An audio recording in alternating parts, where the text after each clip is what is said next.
Hello மக்களே, எல்லாரும் எப்படி இருக்கீங்க? Hope everyone is fine. இன்னைக்கு இந்த வீடியோல வந்து கொஞ்சம் ரொம்ப ரொம்ப இந்த இந்த நியூஸ் கேட்டு இப்ப இந்த நியூஸ்ல பேச போற பர்சன் கேட்டு அப்படியே ரொம்ப கண்ணீர் வந்துருச்சுன்னு வச்சுக்கோங்களேன். அது பார்த்தோன்னே ஒரு மனசெல்லாம் ரொம்ப படபடன்னு ரொம்ப வேதனையா ஆயிடுச்சு. அதுக்காக தான் இது வந்து இந்த வீடியோ வந்து போட்டே ஆகணும். நம்மளுடைய ஆதங்கத்தை எல்லார்கிட்டயும் சொல்லியே ஆகணும் அப்படிங்கிறதுக்காக தாங்க இந்த வீடியோ. யாரும் வந்துட்டு இது வந்து இப்ப இந்த வீடியோல சொல்ல போற விஷயங்கள் யாரையுமே வந்துட்டு எந்த ஒரு அரசாங்கத்தையும் யாரையுமே வந்துட்டு தாக்கி பேசணும், அவங்களுக்கு வந்துட்டு இதா இருக்கணும் அப்படிங்கிறதுக்காக இல்லை. இது வந்து ஒரு ரியாலிட்டி, ஒரு தனி மனிதருடைய போராட்டம், மனிதரின் போராட்டம். அப்படி இருக்கிறப்ப வந்துட்டு அதுக்கு எந்த அளவுக்கு நம்ம எல்லாருமே மக்களா இருக்கோம், நம்ம எல்லாருமே இந்த சமுதாயத்துல வந்து அக்கறை இருக்கு இல்லையா? அந்த ஒரு இதுக்காக தான் இத வந்து ஒரு பதிவு. சரியா? ஒரு மனிதர் வந்து இதெல்லாம் பண்றாரு. இதுல என்னன்னா, இப்ப ஒரு விஷயம் நடக்குது. அந்த விஷயத்த வந்து நம்ம எங்கெங்கேயோ இருக்க விஷயங்களை எல்லாம் நம்ம மீடியாஸ் வந்துட்டு அத வந்து ஒளிபரப்பு செய்றாங்க இல்லையா? அவங்கள பத்தி சொல்றாங்க. ஈவன் வந்து விண்வெளிக்கு போயிட்டு வந்த சுனிதா வில்லியம்ஸ் அவங்க எல்லாரையுமே நம்ம வந்து இன்னைக்கு வந்து ரீச் பண்றோம். அவங்கள பத்தி எல்லாம் நம்ம எங்கோ இருக்காங்க அவங்க. அமெரிக்கால இருக்காங்க. ஈவனும் நம்ம வந்து தமிழ்நாட்டுல வந்து அவ்வளவு கொண்டாடுறோம். எல்லா நியூஸ் சேனல்லயும் பாத்தீங்கன்னா, எல்லா யூடியூப் சேனல்லயும் அதை பத்தின விஷயங்கள் தான் வந்தது 2 டேஸ்க்கு முன்னாடி. ஆனா நம்ம ஊர்ல ஒருத்தரு படாத பாடுபட்டுட்டு இருக்கிறாரு. அது நம்ம யாருக்குமே தெரியல. எந்த சேனல் போயிட்டு நான் என்ன பண்ணேன், இந்த மாதிரியான விஷயங்கள் வந்து அவரை பத்தி வந்திருக்கு அப்படின்னு சொல்லிட்டு போய் சர்ச் பண்ணா ஒரே ஒரு யூடியூப்ல மட்டும்தான் அந்த இது சேனல் கூட கிடையாது. ஒரு போஸ்ட் இருந்தது. பார்த்துட்டு என்னடா அப்படின்னு சொல்லிட்டு எகைன் வந்து சேனல்ஸ் எல்லாம் ஏதாவது போட்டிருக்காங்களா அப்படின்னு சொல்லி போய் பார்க்க போனா யாரோட இதுல வெரி ஃபியூ 1 2 அந்த மாதிரி தான் இருக்கு. 2 டேஸா இந்த விஷயம் நடந்துட்டு இருக்கு. 1 வீக்காவே நடந்துட்டு இருக்கு போல. அப்புறம் வந்து எக்ஸ் தளத்துல போய் பார்த்தாதான் அதுல பெரிய பஞ்சாயத்தெல்லாம் ஓடிட்டு இருக்கு. நிறைய போராட்டங்கள்லாம் அவர் பண்ணிட்டு இருக்காரு. அவரை பத்தி தெரியவே இல்லை. ரொம்ப மனிதர் வந்து ஆதங்கப்பட்டு அந்த மாதிரியான விஷயங்கள்லாம் வந்து சொல்லியிருக்காரு. அதுக்கப்புறம் அதை பார்த்தோன்னே தான் இதை பத்தி பேசியே ஆகணும் அப்படிங்கிறதுக்காக தாங்க இந்த வீடியோஸ் எல்லாம் வந்து பாத்துக்கீங்களா? யாரா இருந்தாலும் சரி, ஒரு சினிமா விஷயமா இருக்கட்டும், கிரிக்கெட்டா இருக்கட்டும், அதுக்கப்புறம் வந்துட்டு போன விஷயங்களை எல்லாம் வந்துட்டு கொண்டுட்டு போய் அத மக்கள் கிட்ட சேர்க்கிறீங்களேப்பா மீடியாஸ். நல்ல விஷயங்கள் எல்லாம் கொஞ்சம் சேர்த்தா என்ன? எத்தனை பேருடைய வாழ்க்கை போராட்டம் அதெல்லாம் எதுவும் செஞ்சிடாதீங்க. என்னென்னலாம் நெகட்டிவா இருக்கோ அதெல்லாம் கொண்டு போய் மக்கள்கிட்ட திணிச்சிடுங்க. பாசிட்டிவிட்டியும் கொஞ்சம் கம்மி பாசிட்டிவிட்டியும் கம்மி இல்ல, டோட்டலா கரைச்சிடுங்க. சரியா? ஓகே. இப்ப வந்து எல்லாருக்கும் வந்து தெரியும் இல்லையா? கோபி நாயனார். நிறைய பேருக்கு வந்து பெரிய பெரிய டைரக்டர்ஸ் தான் தெரியும். கோபி நாயனார் தெரியுமா தெரியாதா தெரியாது. அதுக்காக ஒரு சின்ன சின்ன இன்ட்ரோடக்ஷன். அறம் படம் தயாரித்தவர் தான் கோபி நாயனார். அப்படி என்ன பண்றாருன்னா, அவர் வந்து ஒரு பெரிய அரிஸ்ட், ஒரு அம்பேத்கர் அரிஸ்ட் அப்படின்னு சொல்லிட்டு அவர் வந்து அந்த மாதிரியான ஒரு விஷயங்களை தன்னை வந்து அவர் வந்து இன்ட்ரோ பண்ணிக்கிறாரு. அவர் வந்து இப்ப ரீசெண்டா என்ன பண்றாரு, நிறைய பட்டியலின மக்கள் இருக்காங்க இல்லையா? அவங்களுக்காக நிறைய போராட்டங்கள்ல எல்லாம் வந்து ஈடுபட்டு நிறைய மக்களுக்கு வந்து நிறைய விஷயங்கள் நல்லது பண்ணணும் அப்படின்னு சொல்லிட்டு அவர் நிறையவே அந்த விஷயங்கள்லாம் பண்ணிட்டு இருக்காருங்க. பாருங்க, அவரை பத்தி இப்ப யாருக்காச்சும் தெரியுதா? இந்நேரம் நயன்தாரா, விக்னேஷ் சிவன், ஆலியா பட் அந்த ரேஞ்சுக்கு போயிட்டு இருப்பீங்க. அந்த மனிதர் வந்து ரொம்ப வருட காலங்களாவே இந்த விஷயங்கள் நல்ல விஷயங்கள்லாம் பண்ணிட்டு இருக்காரு. ஒரு போராட்டங்கள் எல்லாம் நிறைய நடத்திட்டு இருக்காரு. ஆனா அதை பத்தி எல்லாம் யாருமே வந்து கண்டுக்கவே இல்லை. இப்ப வந்து என்ன நடக்குது அப்படின்னு கேட்டீங்கன்னா, இப்ப ரீசெண்டா அவர் மேல வந்து வழக்கு போட்டிருக்காங்க. அது எதுக்காக வந்து வழக்கு போட்டிருக்காங்க அப்படின்னா, தூத்துக்குடியில ஒரு ஊர் இருக்கு, ஒரு கிராமம் இருக்குது. கரடிப்புத்தூர் அப்படின்னு சொல்லிட்டு ஒரு கிராமம் இருக்கா. அந்த கிராமத்துல வந்து பட்டியலின மக்கள் வந்து நிறைய வகைகள்ல பல்வேறு வகை கேட்டகரியில வாழ்ந்துட்டு வர்றாங்களாம். அதுல ஒரு இடம் தான் வந்து கல்லாங்குத்து அப்படின்னு சொல்லிட்டு. அந்த கல்லாங்குத்துல வந்து அந்த கல்லாங்குத்துங்கிறது நிறைய புறம்போக்கு நிலங்கள்ல வாழ்ந்துட்டு வர்றாங்களாம். ரொம்ப வருட காலங்களாகவே வந்து புறம்போக்கு இடங்கள்ல வாழ்ந்துட்டு வர்றதுனால அவங்க வந்து பட்டா கேட்டு கவர்மெண்ட் கிட்ட வந்து ரெக்வஸ்ட் பண்ணியிருக்காங்க. ரிஜெக்ட் பண்ணிட்டு அவங்க வந்து மண் குவாரி அமைக்கணும் அப்படின்னு சொல்லிட்டு கவர்மெண்ட் என்ன பண்ணியிருக்காங்க, மண் குவாரி அமைக்கணும் அப்படின்னு சொல்லிட்டு அவங்க எல்லாரையும் அப்புறப்படுத்துறதுக்கான முயற்சிகளை ஈடுபடுறாங்க. இதுல வந்து நிறைய பேர் வந்துட்டு ரொம்ப நாங்க வந்து பட்டாக்காக கேட்டுருக்கோம். இப்ப எங்களை திடீர்னு வந்து போக சொன்னா நாங்க எங்க போவோம்? அதனால எங்களுக்கு வந்து வாழ்வாதாரமே பாதிக்கப்படுது அப்படின்னு சொல்லிட்டு அவங்க எல்லாருமே ரொம்ப கஷ்டத்துல இருக்காங்க. அப்படி கஷ்டத்துல இருக்கிறப்ப யோசிச்சு பாருங்களேன், எவ்வளவு கஷ்டமா இருக்கும்ல இந்த விஷயம் எல்லாம். திடீர்னு ஒருத்தங்களை இது பண்ண போக சொன்னா எப்படி இருக்கும் ஒரு இடத்தை விட்டு? அதுவும் வந்துட்டு மண் குவாரி அமைக்கிறதுக்காக ஒருத்தவங்களை தங்கி இருக்க ஒரு இடத்த வந்து போக சொல்றதே ரொம்ப இதா இருக்கும் இல்லையா? அந்த மாதிரி நடக்குது. அப்ப இத பத்தி கோபி நாயனார் ஆல்ரெடி அவர் இந்த மாதிரியான விஷயங்கள் தலித் இனத்தவர்களுக்காக நிறைய போராட்டங்கள் எல்லாம் ஈடுபட்டு அப்ப இந்த விஷயம் அவருடைய ஃப்ரெண்ட்ஸ் மூலமா தெரிய வருது. அதனால அவங்க போயிட்டு அந்த போராட்டத்துல ஈடுபடுறாரு. அவங்களுக்கு அந்த ஊர்ல இருக்க பெண்கள் எல்லாம் போன் பண்ணி இந்த மாதிரி போல நீங்க போய் அமைதியான முறையில இருங்க, அந்த அந்த இடத்துக்கு போகாதீங்க, ஆனா அமைதியான இடங்கள்ல போலீஸை பத்தி இந்த மாதிரி எல்லாம் சொல்லுங்க, அமைதியான வழியில போராட்டம் நடத்துறது தப்பே கிடையாது அப்படின்னு சொல்லி அவருக்கு சொல்றாரு, சொல்லியிருக்காரு. அதனால அந்த பெண்கள் எல்லாருமே அந்த ஊர்க்காரங்க எல்லாருமே போயிருக்காங்க. போயிட்டு இந்த மாதிரியான விஷயங்கள்லாம் பண்றப்ப அவங்க எல்லாரையுமே அவர் மேலேயும் வழக்கு போட்டிருக்காங்க. அங்க போன பெண்கள் அங்க போராட்டத்தில் ஈடுபட்டாங்க இல்லையா, அவங்க மேலேயும் வழக்கு பதிவு பண்ணியிருக்காங்க. இதுல ரொம்ப கடுப்பான கோபி நாயனார் என்ன பண்ணிட்டாரு அப்படின்னா, ஒரு நீலம் அப்படிங்கிற ஒரு யூடியூப் சேனலுக்கு அவர் அவர் பேசுற விஷயங்கள்லாம் ரொம்ப எப்படி ஒரு நேர்மையான மனிதர், இன்னுமே இந்த நாட்டுல எல்லாம் நேர்மையானவர்கள் இருக்காங்களான்னு எனக்கு இல்ல. நிறைய பேர் அது பார்த்தவங்களுக்கு ஆச்சரியமா இருக்கும், எனக்குமே ரொம்ப. அதுல இப்ப சொல்ல போற விஷயங்கள்லாம் கோபி நாயனார் அவரா சொன்னது. இதுல நான் எதுவும் திருச்சலா பேசுறேன்னா அவர் சொன்னதை நான் பேசுவேன், சரியா? உங்களுக்கு ஒரு விஷயத்துக்காக போராடணும்ன்றது எப்படி இருக்கும் யோசிச்சு பாருங்களேன். உங்களுக்கு வாழ்க்கையே போராட்டம், உங்களுக்கு அன்றாட வாழ்க்கையே போராட்டமா இருக்கிறப்ப, நம்மளும் ரொம்ப கவலைக்கிடமா இருக்கிறப்ப நீங்க எப்படி போராடுவீங்க? முடியாது இல்லையா, வாய்ப்பு இல்லை. அப்படி இருக்கிறப்ப சாப்பாடு வேணும், பிள்ளைங்களுக்கு ஏதாச்சும் ஒரு விஷயம் பண்ணணும் அப்படிங்கிறப்ப அதுவே உங்களுக்கு ரொம்ப ரொம்ப கஷ்டமா இருக்கு. விஷயத்தை எப்படி நாடு அவங்கள முன்னேற்றதுக்காக ஒரு விஷயத்தை செய்யும். இந்த பாயிண்ட அவர் சொல்றாரு. அப்புறம் அவர் என்ன சொல்றாரு அப்படின்னா, அரசாங்கம் பத்தி ஒரு ஸ்பீச் சொல்றாரு. என்னன்னா, இப்ப ஜனநாயக அமைப்பு, ஒரு கவர்மெண்ட் ஜனநாயக அமைப்பா இருக்குது, அது அரசாங்கமா மாறுறப்ப அது முதலாளித்துவ அரசாங்கம் மாறிடுது அப்படின்னு சொல்லிட்டு ஒரு பாயிண்ட் வைக்கிறாரு. அப்ப ஜனநாயக அமைப்பு அரசாங்கமாக மாறும் பொழுது அது ஜனநாயக அரசாங்கமாகத்தான் இருக்க வேண்டுமே தவிர முதலாளித்துவ அரசாங்கமாக இருக்கக்கூடாது அப்படிங்கிற பாயிண்ட் அவர் சொல்றாரு.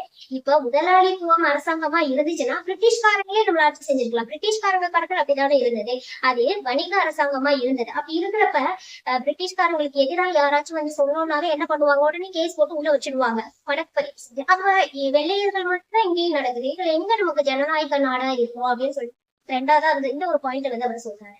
அப்புறம் அவர் சொல்ற விஷயம் ரொம்ப ஹர்ட்டிங்கா இருந்தது. நான் எல்லாரும் பெரியாரிஸ்ட்னு சொல்றீங்க, பெரியார் என்ன சொல்லி கொடுத்திருக்காரு? பெரியார் போராடுங்கன்னு தான் சொல்லி, அதாவது பெண் உரிமைக்காக போராடுங்கன்னு சொல்லியிருக்காரு. உரிமைகளுக்காக நீங்க என்ன வேணாலும் செய்யலாம், போராடலாம் அப்படின்னு தான் சொல்லி கொடுத்திருக்காரு. அப்ப பெரியார ஃபாலோ பண்ற நீங்க பெரியார் கொள்கைகளை ஃபாலோ பண்றது நான் தான், நானும் பெரியாரிஸ்ட் தான். அப்ப பெரியார் தான் எனக்கு சொல்லி கொடுத்திருக்காரு, இந்த மாதிரி விஷயங்கள்லாம் நடந்துச்சுன்னா நீ நியாயமா போய் போராடுறீங்கன்னா பெரியார், அம்பேத்கர் இவங்க எல்லாரையும் ஃபாலோ பண்ணி வர ஒரு ஆள். அப்படி இருக்கிறப்ப பெரியார மதிக்கிற நீங்க பெரியார ஃபாலோ பண்ற என்ன நீங்க ஏன் கேஸ் போடுறீங்க? அவர் கேட்கதானே சொன்னாரு. அப்ப பெரியாருடைய கோட்பாடுகளை நீங்க கோட்பாடுகள் நம்பிக்கை உள்ள நீங்க பெரியாருடைய கோட்பாடுகள்ல பின்பற்றும் என்ன வழக்கு போட்டு பதிவு செய்யுங்க? இது என்ன மாதிரியான ஒரு மனநிலைமை? அப்ப நீங்களாம் போலியான ஒரு பெரியாரிஸ்ட் தானே அப்படின்னு சொல்லிட்டு யார் சொல்றா? நான் சொல்லலைங்க, கோபி நாயனார் சொல்றாரு. வேணும்னா அவரு நிறைய பேர் இருந்தாரு, போய் பாத்துக்கோங்க. மனுஷன் ரொம்ப நோக்கடிச்சிட்டீங்க எல்லாரும். நீங்க எல்லாரும் போலி பெரியாரிஸ்டா அதெல்லாம் யாரும் இல்ல எனக்கு தெரியாதுங்க. இத ஒரு வேலை பாத்தீங்கன்னா என்னைய கிட்ட ஆரம்பிச்சிருவீங்க, எனக்கு தெரியும். பரவாயில்ல, இருந்தாலுமே ரொம்ப கஷ்டமா இருக்கு. பாவம் அவர் மட்டும் போராடிட்டு இருக்காரு அப்படின்னு சொல்லிட்டுதான் இந்த வீடியோவே போடணும்னு போடுறேன். அப்ப இந்த மாதிரியான விஷயங்கள்லாம் நிறைய அவர் சொல்றாரு. அப்புறம் லாஸ்டா அவர் என்ன பண்றாரு அப்படின்னு கேட்டீங்கன்னா, ஒரு அறிக்கை வெளியிடுறாரு. அதாவது நான் அறவுன்னு சொல்லிட்டு ஒரு படம் எடுத்தேன். அந்த படத்துக்கு கவர்மெண்ட் எனக்கு திராவிட கவர்மெண்ட் எனக்கு அவார்டு கொடுத்தாங்க. அப்படி இருக்கிறப்ப அந்த படத்துல நான் உண்மையாவே அந்த படத்துல நான் போராடுற ஒரு தலித் மக்களுக்காக போராடுற படமாக தான் அதை எடுத்தேன். அதை அப்ரிஷியேட் பண்ணிதான் எனக்கு அந்த அவார்ட் கொடுத்தாங்க. ஆனா படத்துல ரியலா ஒரு விஷயம் பண்ணது, இப்ப ரியலாவே நான் அதுக்கு போராடுறேன். ஆனா என் மேல கேஸ் போட்டு என்ன உள்ள தள்ளணும்னு பாக்குறீங்க. அப்படி இருக்கிறப்ப இது என்ன மாதிரியான ஒரு சிந்தனை? அதனால எனக்கு இந்த அவார்டு வேணும் அப்படின்னு சொல்லிட்டு இதை நான் திரும்பி கொடுத்துறேன், சர்டிபிகேட் போட்டுறேன் அப்படின்னு சொல்லிட்டு இந்த அப்படி எனக்கு தேவையில்லை. நான் ஒரு பெரியாரிஸ்ட், பெரியார் கொள்கைகளை ஃபாலோ பண்றதுனால நீங்க வழக்கு போடுறீங்க, எனக்கு தேவையே இல்லை உங்க அவார்டு அப்படின்னு சொல்லிட்டு அவர் அதை வேணாம்னு சொல்லி இது பண்ணி ஒரு அறிக்கை வெளியிடுறாரு. இதனால எனக்கு என்ன வேணாலும் ஆகலாம், என்னோட உயிர் கூட ஆபத்து ஆகலாம் அப்படின்னு சொல்லிட்டு என்ன கேட்டாலும் நான் ஒரு விஷயம் கேட்க போறேன்னா உடனே வழக்கு பதிவு செய்யறாங்க அப்படின்னு சொல்லிட்டு நான் சொல்லவ கோபி நாயனார் சரியா? இது எல்லாமே வந்துட்டு என்னுடைய புலிகள் கிடையாது, என்னுடைய வார்த்தைகள் கிடையாது. இது எல்லாமே வந்து அவங்க என்ன சொன்னாங்களோ, நான் வந்து ஒரு கண்டென்ட் கிரியேட்டர் சரிங்களா? யூடியூப்க்கு வந்துட்டு வீடியோ போற ஒரு பர்சன் மட்டும் தான். அதனால அவர் சொன்னதை வந்து சொல்றோம் அவ்வளவுதான். எப்படி இந்த வீடியோலாம் நிறைய பேர் பார்க்க போறது இல்ல. ஏன்னா எல்லாருமே வந்துட்டு நம்ம எல்லாருமே போக்கஸ்டா வந்துட்டு இந்த மாதிரி அரைக்குறையா ட்ரெஸ் போட்டிருக்கவங்கள, அதுக்கப்புறம் வந்து வீலாக் பண்றவங்க, இந்த மாதிரியான வீடியோஸ் தானே பார்ப்போம். நெகட்டிவான வீடியோஸ் தான் நிறைய பார்ப்போம் இல்லையா? பாசிட்டிவிட்டிக்கு நம்ம கம்மி தான். அதனால எப்படி இருந்தாலும் இதெல்லாம் நீங்க யாரும் பார்க்க போறீங்க. அதனால நான் இது பேசுறது கூட 1-2 பேர் வந்து பார்ப்பாங்க அப்படிங்கிறதுக்காக தான் வந்து பேசுறேன். தவிர 1,00,000 பேர் பார்ப்பாங்கன்னு நினைச்செல்லாம் நான் இதை பேசுறேன். சரியா? நீங்க பாக்குறது பார்க்காது அவங்களுடைய விருப்பம். சரியா? அத வந்து சும்மா கடத்தி விட்டு போய் இதை வந்து யாரையுமே போஸ்ட் பண்ண முடியாது. நீங்க இதை பாருங்க, இதை செய்யுங்க அப்படின்னு சொல்லிட்டு. Okay, up to the point. இவங்க வந்து இந்த மாதிரியான ஒரு விஷயங்கள் வந்து அவர் வந்து சொல்றது ரொம்ப என்ன ரொம்ப கஷ்டமா இருந்துச்சு. அதே மாதிரி எனக்கு எல்லாருக்குமே ஒரு இது இருக்கு. இப்போ நிறைய பேர் வந்துட்டு இந்த ஜாதி கொடுமைலாம் ஒரு விஷயம் பண்ணாங்க. இப்ப வேங்கை வயல்ல கூட வந்து நடந்தது. இந்த மாதிரி வந்து வேங்கை வயல்ல நடக்கிறப்ப மலம் வந்து குடிநீர்ல வந்து கலந்துட்டாங்க அப்படின்னு சொல்லிட்டு அது ஒரு 2 வருஷமா அந்த கேசஸ் எல்லாம் வந்து போச்சு. அப்புறம் வந்துட்டு அந்த கேசஸ் எல்லாம் வந்து என்னாச்சுன்னே தெரியல. கேட்டா வந்து அந்த அந்த தலித்து அந்த பிரிவினரை சேர்ந்தவர்களே தான் வந்துட்டு அந்த விஷயத்த பண்ணாங்கன்னு சொல்லிட்டு அப்படி ஒரு கேள்வியும் வந்துட்டு கோபி நாயனார் சொல்லியிருக்காரு. நான் சொல்லுவேன் இந்த மாதிரியான கேசஸ் எல்லாம் நடக்குது. ஆஹ் இப்போ உயர்ந்த ஜாதியா இருக்கட்டும், தாழ்ந்த ஜாதியா இருக்கட்டும், எல்லாரும் வீட்டுல ஒன்னாதானே இருக்கும். இப்ப உங்களுக்கு ஒருத்தங்க இப்ப ஏ இருக்காங்க, பி இருக்காங்கன்னா உங்களுக்கு ஒருத்தங்களை பிடிக்கல அப்படின்னா நீங்க என்ன பண்ணணும்? பேசாம அமைதியா ஒதுங்கி போயிடும். சரியா? அவங்கள தேவையில்லாம ஏன் போய் வம்பு இழுக்கிறீங்க? யாராச்சும் பிடிக்கிற தள்ளி உங்களுக்கு அந்த ஜாதி பிடிக்கலன்னே வச்சுக்கோங்களேன்.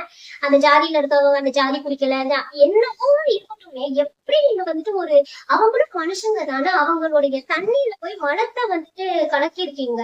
எப்படி இதெல்லாம் சொல்றது? நீங்க குடிக்கிற தண்ணியில ஒரு சின்ன ஈல் இருந்தா கூட நம்ம யாராச்சும் சாப்பிடுறோமா? மனம் யோசிச்சு பாருங்க. அவங்க உங்களுக்கு பிடிக்காதவங்களாவே இருக்கட்டுங்க. இப்ப நம்மளாம் என்ன பண்ணுவோம்? ஒருத்தங்க நமக்கு எதிரியா இருக்கும், ஒருத்தங்க வந்து பிடிக்காம இருக்கும், என்ன பண்ணுவோம்? யூஸ்வலா ஐயோ போய் தொலைங்க அப்படின்னு சொல்லிட்டு அவங்க கிட்ட ஒதுங்கிதான் இருக்கும். அவங்க வந்து வேணுங்கிற கம்பல் இதெல்லாம் என்ன ஒரு கேட்டகரி? என்ன இப்படி எல்லாம் பண்ணிட்டு இருக்கீங்க? எங்க பார்த்தாலும் இந்த மாதிரி ஜாதி பிரச்சனை, ஜாதி பிரச்சனை என்னவோ நீங்க பண்ணி போறீங்க. சரியா? ஜாதி பிரச்சனை வச்சுக்கோங்க, நீங்க ஜாதியை கட்டிட்டு அழுங்க, அதுக்கப்புறம் வந்து ஜாதியோட செத்து போங்க. இதெல்லாம் உங்களுடைய பிரச்சனை. சரியா? அத வந்து இப்ப நான் வந்து அம்பேத்கர், பெரியார், அதுக்கப்புறம் இவங்கனாலே இந்த ஜாதி எல்லாம் ஒழிக்க முடியல. இப்ப நான் சொன்னதுனால யாரும் ஒழிஞ்சிடவும் போறது கிடையாது. எத்தனை பேர் வந்தாலும் ஒரு மாதிரி விஷயங்களை உங்களால மாற்ற முடியாது. ஆனா அதுக்கப்புறம் இப்படியே பண்றது இவ்வளவு ஒஸ்டாவா நடந்துக்கிற மனுஷங்க தானே நம்ம எல்லாருமே. அதுக்காக வந்துட்டு போயிட்டு மலம் குடிக்கிற தண்ணியில இது பண்றது, அவங்கள வந்து உங்களுக்கு வந்து ஒருத்தங்க மேல வந்து முரண்பாடுகள், கருத்து கோட்பாடுகள் எல்லாமே முரண்பாடாக இருக்கலாம். சரியா? அதுக்காக அவங்களுடைய நார்மலான லைஃப் விஷயங்கள்ல வந்து நீங்க தேவையில்லாம அவங்களை வந்து டச் பண்ண கூடாது. சரியா? உங்களை மாதிரிதான் அவங்களுக்கு உயர்ந்த ஜாதி மாதிரிதான் தாழ்ந்த ஜாதி மக்களும். சரியா? இதுல வந்து கடவுள் முன்னாடி எல்லாருமே சமதான். எல்லாரும் கடவுளுக்கு போறோம், எல்லாரும் சாமியை போய் இது பண்றோம். ஒருத்தங்களுக்கு நல்லது செய்யலைன்னா கூட பரவாயில்லைங்க. ஆனா இந்த மாதிரியான மோசமான விஷயங்கள் தயவு செஞ்சு செஞ்சிடாது. இது எவ்வளவு ஒஸ்டா இருக்கு. உங்களை நீங்களே வந்து ஜஸ்டிஃபை பண்ணிக்கோங்க. எப்படி எல்லாம் இருக்கு? இது கேட்ட உடனே அப்படியே இரிட்டேட் ஆகுது. எப்ப பார்த்தாலும் இதேதானா? திரும்ப பேசுங்க, இல்லையா போய்கிட்டே இருங்க. அதை விட்டுட்டு எதுக்கு இந்த மாதிரியான ஒஸ்ட் விஷயங்கள்லாம் பண்றீங்க? இப்ப எல்லாரும் கொந்தளிச்சிருக்கீங்கன்னு தெரியும். உட்காந்து வந்துட்டு இப்ப பாருங்க, அசிங்கமா வந்து இப்ப ஒரு பெண் வந்து பேசிட்டாங்கன்னா என்ன சொல்லுவீங்க? ஒரு பெண் வந்துட்டு பேசிட்டா என்ன சொல்லுவீங்க? உடனே வந்து தப்பு தப்பா வந்து ப்ரொஜெக்ட் பண்ணிடுவீங்க. தப்பான அசிங்கமான வார்த்தை. பெண்கள் அசிங்கமா பேசுறதுக்குன்னு ஒரு வார்த்தையை கண்டுபிடிச்சு வச்சிருக்கீங்க. இப்ப அப்படிதான் சொல்லுவீங்க. இருந்தாலும் நிறைய பேர் கமெண்ட்ஸ்ல அப்படிதான் என்னையும் சொல்லுவீங்க. ஓகே, இதெல்லாம் வந்துட்டு நீங்க என்ன வேணாலும் சொல்லிக்கோ. ஓகே, அதை பத்தி எல்லாம் கவலைப்படுறதில்ல. பட் இதெல்லாம் எப்படி இருக்குன்னு நீங்களே பாத்துக்கோ. ஒரு வேலை வந்து உங்களுக்கு எல்லாம் அடுத்த ஜென்மத்துல நான் ஒரு நம்பிக்கை இருக்கோ இல்லையோ தெரியல. ஒருவேளை யோசிச்சு பாருங்க.